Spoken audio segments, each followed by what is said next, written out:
Last time on the complete history of Speed Racer. There was a revival of the series that was able to recapture the magic of the original, and one that, let's just say, didn't. Know your f***ing place, trash! Now enough with the recap and on to the show.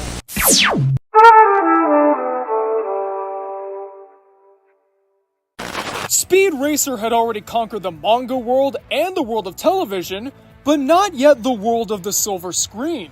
Then in 1992, Warner Brothers decided to step in and change everything. To coincide with the release of the New Adventures of Speed Racer, there were talks being thrown around about adapting this popular manga into a full feature-length film. Now, this movie wasn't going to be a tie-in to the New Adventures exactly. It would more ride off of its theoretical popularity to help revitalize the series. Unfortunately, or fortunately, depending on how you look at it, The New Adventures of Speed Racer was a flop. This set the plans for the movie back a bit, but not all the way. Despite the most recent entry in the series being a failure, Warner Brothers still had faith in the project and decided to proceed as planned. But while Warner Brothers themselves were excited, nobody else seemed to match their enthusiasm about a Speed Racer film. Investors were hard to come by, and it was tough keeping a crew on for longer than a couple years. The first version of a Speed Racer movie was originally directed by Julian Temple and had Johnny Depp tapped to play the role of Speed Racer himself. But given the fast-paced, high-octane energy of the Speed Racer series, this demanded a lot of money to get made. Besides, Speed Racer wasn't exactly a household name, so this project was considered a risky investment. Over time, production stalled and people left. And once Johnny Depp left the project, it was done. Production had to shut down. That is until they got another crew and another and another and another. With each new crew came a new script and a new vision, none of which would last. It got to the point where Warner Brothers was willing to pay high six figures for a bounty for anybody who could bring in a good Speed Racer script and stick to the project. At first, it seemed like Alfonso Cuarón was able to stay on board, but no, he, much like everybody else, was met with some production and funding difficulties and decided to walk away. Seeing how he did with adapting Harry Potter and the Prisoner of Azkaban, I'm pretty sure a Cuarón Speed Racer would forget to tell us that Racer X is Speed Racer's brother. He was their friend, and he betrayed them. He was their friend! But eventually, and I do mean eventually, the project was given to the Wachowskis. They had already made films like The Matrix or V for Vendetta, which were great but very adult movies, but now they were looking for a family-friendly venture, one that people of all ages could enjoy. And what better way to take their first step into PG-rated content than with one of their favorite animes of all time, Speed Racer. The Wachowskis had been fans for years, and they were salivating at the chance to put their own spin on the series. But unlike everybody else who decided to give Speed Racer a chance, once they were attached to the project, they never left. In fact, it was quite the opposite. They decided to do everything possible to make this movie the best Speed Racer movie that could ever exist. They did so in ways that only true fans could. As anime fans themselves, they were not going to follow in the footsteps of, say, Dragon Ball Evolution and replace all of the action and spontaneity from the original with corporate lingo and bland characters. Speed Racer was going to be a full-on live-action anime. They took all the anime inspiration from their other films and cranked it up to 11. Their aim was to make a whole other world, one that at first would seem like our own, but then would have ninjas and pet chimpanzees and wrestling cars and vibrant colors everywhere you look. Skipping ahead here, but it's like what John Goodman would describe when the film was coming out. When you go to the movies, you want to be transported somewhere else, and I think that is exactly what this is going to do. In order to make this vision become a reality, they spent over a year creating the necessary technology to make this Speed Racer film the way they wanted. Unfortunately, they had to rely on a mostly new crew. See, the Wachowskis normally keep the same people around for each film, especially when it comes to the special effects, but they were working on other movies at the time, so the Wachowskis had to make do with what they had. No disrespect to the new crew, of course, because they did an amazing job. very quickly they proved that they were up to the task. It was decided that in order to make Speed Racer feel like it's in a whole other world, most of the sets would rely on green screen in order to get by. The sets and props used what was referred to as a retro future or cubism art style, while also drawing heavy inspiration from the art style of the source material as well. For the Wachowskis, because they were big fans of the series, everything had to be just right. No minor detail could be missed. No tiny imperfection was allowed to stay. Take, for example, the physical model of the Mach 5. It took a little over 7 weeks to design it because everything down to the smallest detail had to be perfected. There were also 18 other cockpits created for the other cars on the road, and each one was given its own distinct personality and style. You couldn't confuse one for another. This is because the Wachowskis wanted to focus just as much on the world of Speed Racer as they did with the story. You know, in case you haven't noticed by now, we'll touch on that more towards the end. Now that the technology was in place, it was time to get the cast together, and just like all the props and sets, they couldn't just look the part, they had to be the part. Emile Hirsch stunned the crew when he came in to audition as Speed Racer. He was the embodiment of the character, exactly what they wanted. So, needless to say, he got the part. Same for Christina Ricci, who played Trixie. She was always spot on with the energy and emotions, drawing the crew to the obvious conclusion that there'd be no better actress. John Goodman just straight up was Pop's Racer. I mean, just listen to him. How could you not give him the role? More like a ninja. Terrible what passes for a ninja these days. Though it is also worth noting that Craig T. Nelson was also considered for the role, but Goodman, being a big Speed Racer fan himself, was able to edge Nelson out and land the role. Polly Litt, who played Spritle, won the casting directors over immediately because of his impish charm and, of course, his resemblance to the character in the anime. As for the new character Teijo, Rain was given the role partially because he was pretty popular at the time and they wanted to cash in on his success, but he was also able to bring credibility to the role. If he was just reading the script flatly, they wouldn't have wanted him in. Once everybody got nice and familiar with the script, and of course after Polly Litt got finished with his chimp training, they went off to Studio Babelsberg in Germany where they filmed for 3 months. You know, I bet I'm the first person to ever say this, but the production history of Speed Racer 2008 is a lot like the production history of Fat Albert 2004. There was instant camaraderie amongst the cast and crew because they bonded over the mission statement of Speed Racer, that being the battle between art and the family business against corporate greed and cynicism. This is what drew the Wachowskis to this version of the script, and it's what gave the cast loyalty to the project. You could separate everybody on set into one of 3 camps. Somebody who believed in the mission statement and felt that it was something that the world needed to hear. Someone who was a big Speed Racer fan and finally had their chance to be part of the franchise. Or both. This was especially true when the original actor for Speed Racer, Peter Fernandez, was brought on for his cameo. He was the life of the party, talking about all the fun experiences he had with recording the original series, some amazing fan interactions, and of course giving his seal of approval for what this film was trying to do. As, you know, Speed Racer, his input on this Speed Racer film was held in high regard. Even though filming was done relatively quickly, it was a complicated process from beginning to end. People had to go through fight training, extensive chimp training as I've mentioned before, and then of course, there were the races. These couldn't just be any old races, they had to have all the gadgets from the original, they had to have action-packed crashes, and surprising twists and turns, both figuratively and literally. How the filming process worked was they had the actors get in the cockpit, surrounded by green screen of course.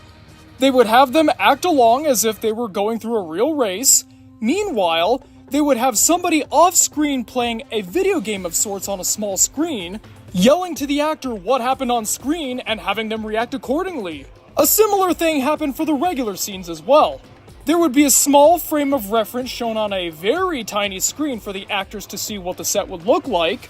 Then they just kinda had to fumble their way around imagining what was on those green screens. It may have been kind of confusing and a little disorienting at times, but the actors were able to land it most every time. Even if they never quite got used to the green screen stuff, Everything was going just fine until one of the chimps started to revolt. He bit one of the child actors and grabbed Christina Ricci's breast so hard that she thought it was gonna fall off. Luckily, the situation was resolved and no major injuries were incurred. But that didn't matter to PETA. They decided to step in, lobbying Warner Brothers to take all the real chimps out of the film. Warner Brothers basically responded by saying, yeah, no. But even after Warner Brothers refused, they continued their anti-Speed Racer protest under the belief that the chimps were abused. They put out a press release saying, "No humane representative is closely monitoring those animals while offset or during pre-production training, the very places where abuse is most likely to occur." The chimps weren't abused, of course, so Warner Brothers didn't give the crew much trouble. In fact, they didn't give much trouble in general. Partially because the Wachowskis were really big at this time, so they didn't want to risk angering them, but also because they knew that if they stepped in, they would compromise the creative vision. You'd think the studio would be more like the Royaltons rather than the Racers, huh? Oh well, point one for Warner Brothers. Once filming was done, it was on to special effects. As I've stated before, every single aspect had to be just right and very distinct. The main goal was to have everything be fleshed out, so if you weren't paying attention to, say, Speed Racer, Racer X, or Snake Oiler, you could look at the other racers and see some action going on with them. Nothing would be static, nothing would be flat or dull or uneventful. Because almost everything relied on a green screen, putting everything together proved to be a time-consuming process. But that gave them enough time to make some merchandising deals. And oh boy did they ever. Whatever opportunities Speed Racer 2008 could get, it would take them. Not because the creators wanted to cash in, of course, but because they wanted to get the Speed Racer name out there as much as possible. Speed Racer was known around the world, of course, so it's time to tap into everybody's nostalgia or love for the character and get them to go see the movie. Amongst the various Speed Racer 2008 merchandising items were clothes, toys, food, Lego, that was a big one, and perhaps the most infamous, at least in my circles, UB Funkies. For those who don't remember, UB Funkies was a Toys to Life game before Toys to Life was really a big thing. They were taking the Western world by storm, having just come off their successful Funkiki Island expansion. One day, Mattel told the company that produced UB Funkies, Radica, that they had entered a deal with Speed Racer to make a Speed Racer world in UB Funkies. The crew was given an advanced screening of a work print of the movie, and they weren't exactly thrilled. It's not that they didn't like the movie exactly, they just had a hard time coming up with how they could possibly put Speed Racer, Royalton, and the like in the world of Terrapinea. In exchange for doing this, however, two of the most popular Funkies would be featured in the final cut of the film. Although, as the crew would later say, they weren't too happy with their inclusion because you could barely see it. But anyways, back to the point. That's how much the studio wanted to get the Speed Racer name out there. Even if it didn't quite fit, Warner Brothers was going to make it fit. If the pieces don't fit, we make them fit. And at long last, Speed Racer was finally finished, so now it was time to release the movie and put out some ads. The funny thing about those ads, though, is they didn't exactly know who to target. They would market it as a family-friendly film for adults and an action-packed kids movie for kids. And if you've seen Speed Racer, you'd know that it's kind of both, kind of neither. But hey, who cares that the marketing's all over the place? The film is bound to be a success, right? Oh no. Speed Racer was released in the United States on March 8th, 2008, and it got some lukewarm reviews and some very poor financial returns. As opposed to its surprisingly moderate $120 million budget, it only grossed about $90 million. And while that doesn't sound too bad, I mean, it's still a loss, you can't forget the sizable advertising budget that went into Speed Racer, meaning that they lost way more than just $40 million. audiences weren't exactly sure what to think of it, with some complaining that it was too juvenile for a mainstream movie, or that it was too violent for a kids' movie. This confusion, of course, coming courtesy of the ad campaign. The length was also a common criticism, clocking in at around 2 hours and 10 minutes. But bad reviews aren't enough to sink a movie. Competition is. It was up against Iron Man and a movie that I don't publicly acknowledge the existence of. And then, of course, The Dark Knight came around not too long later, so naturally, a niche film like Speed Racer didn't have a chance. Once Speed Racer was officially one of the biggest box office bombs of its day, everybody tried to forget it happened. The studio rarely mentioned it after that, the merchandise was scrubbed from shelves, and the planned second wave of Speed Racer UB Funkies was swiftly cancelled. Everyone was devastated by the results. How could such an artistically bold movie with such an important message do this poorly? But it wouldn't stay that way forever. Though there were some people displeased with the final product, many who saw the film in terms of just casual audience members, and especially Speed Racer fans, fell in love with it. And sure enough, those people told more people about it, and those people told more people, and then within a few years, it had a strong cult following. No longer was it that weird CG movie that came and went and cost people a lot of money for no return, and was now seen as an underground classic that was way ahead of its time. And the momentum continues to grow stronger to this day. Who knows, maybe some of those planned sequels will end up coming out, but hey, who can say, right? So that is the complete history of Speed Racer 2008. But that's not the end of the Speed Racer series as a whole. There's one more major entry that we've got to look at, but that's a story for another time. Well, folks, thanks for watching the video. What'd you guys think? What do you think of Speed Racer 2008? And how alike do you think it is with Fat Albert, I guess? I don't really have many things to ask here, so I had to go with something. I remember going to see Speed Racer when it first came out, and young Trevor didn't exactly know what to think of it.